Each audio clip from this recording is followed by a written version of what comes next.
special guest with us whose success in the UPSC Indian Forest Service exam has captivated many aspiring candidates. Joining us is Indian Forest Service Officer Yash Kale, whose unique approach to preparation and revision can offer valuable insights to those gearing up for the exam. Curious about how to keep your UPSC prep simple yet effective, or how to balance rigorous study with personal hobbies to reduce stress? Stay tuned as Yash Kale shares his tried and tested strategies and motivational tips that could make all the difference in your own journey. I am Muskan Kandilwal and you are watching Indian Masterminds. So let's begin. So sir, what general strategy would you recommend for candidates preparing for the UPSC CSC prelims exam? One of the most important strategies that I would recommend is keep it simple. We tend to go for a lot of resources. We tend to buy all the materials available in the market. We tend to enroll for a lot of classroom coachings. However, that is not what will help. What will help is having one source, and it does not really matter which one. Nearly all sources are good, and there's only a minuscule difference between them. So instead of what resource you are following, what matters more is how you are pursuing it. It is important that we repeatedly undergo revisions of the same textbook rather than reading multiple textbooks only once. That is one of the most frequent problem that I see among preparation candidates. Further, lack of practice. Only reading and reading will not make for good preparation. It is very important that we keep practicing what we are expected to do in the exam. This involves solving mock tests, attempting MCQ question banks, doing answer writing for mains. All of that will really actually put you in the hot seat during your preparation time itself, and will make you think about what is to be done on the D-Day. It will also make you realize what are your lacunas and what are the sectors wherein you can actually work upon. It is only then when we try and attempt it do we really know where we are weak at. I myself used to avoid doing answer writing during the mains period. Until I actually began doing it, I used to think that my preparation is going relatively well. It is only when I started answering, when I started doing answer writing, I realized that my speed was very low, that it took time for me to articulate things into simple points, that I was not drawing enough diagrams, and that I was taking too much time in answering the questions. And when I realized that, I could focus on tackling these very specific issues.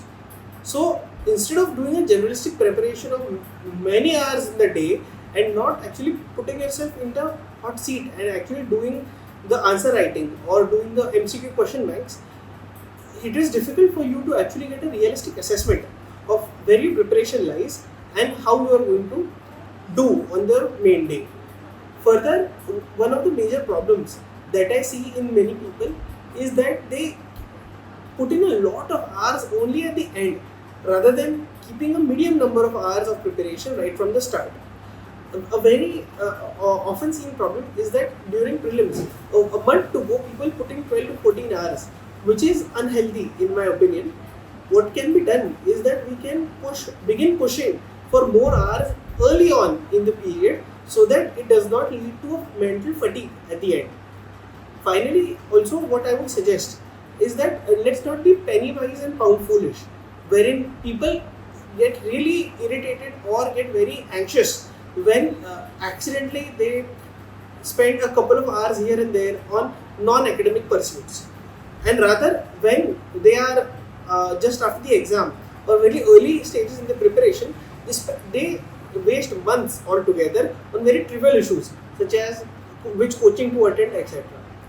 What is important is that you don't waste days, but it is okay to spend your couple of hours here and there in the day on something that makes you happy and something that keeps your mental health in the good state.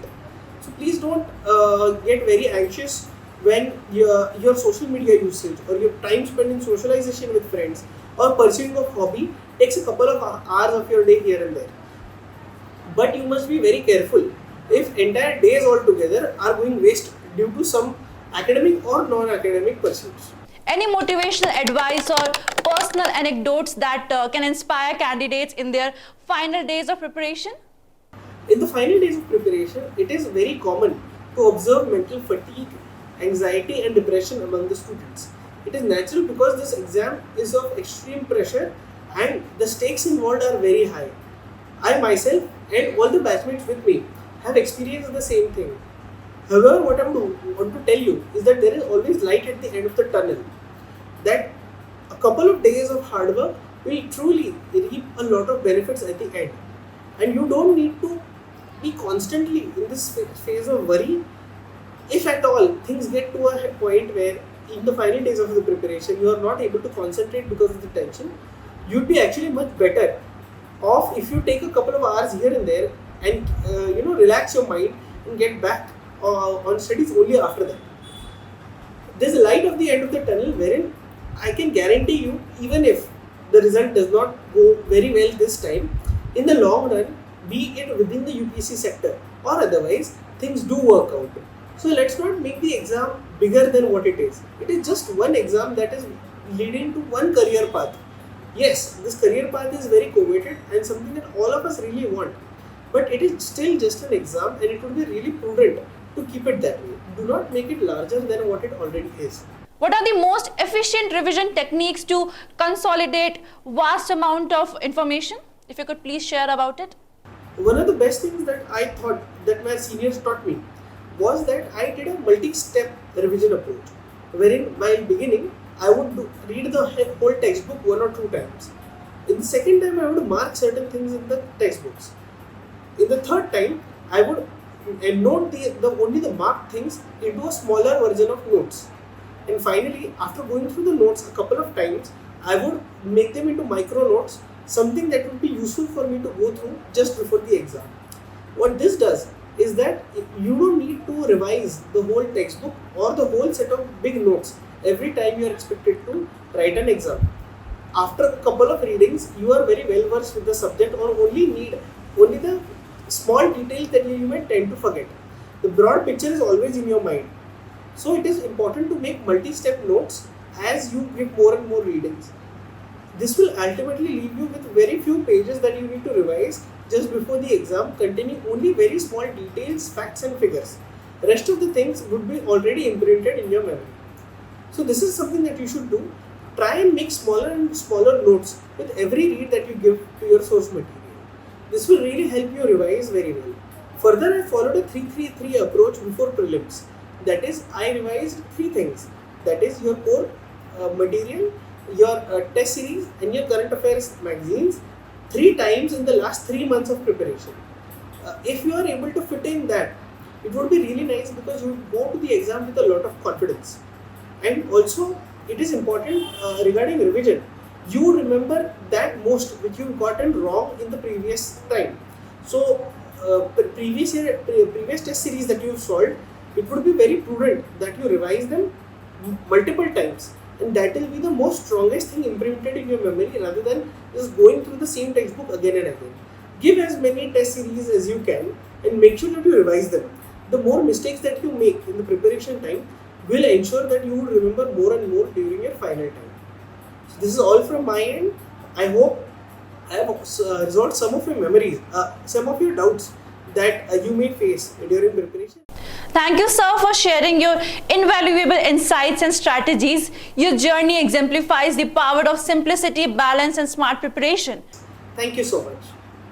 To all our viewers, we hope IFS Officer Yash Kale's advice inspires and guides you on your path to success. Remember, it's not just about hard work, but also about smart work. Subscribe to Indian Masterminds for more such contents and press the bell icon so you can never miss an update. I am Muskan Khandelwal signing off. Until then, stay curious, stay informed and stay tuned.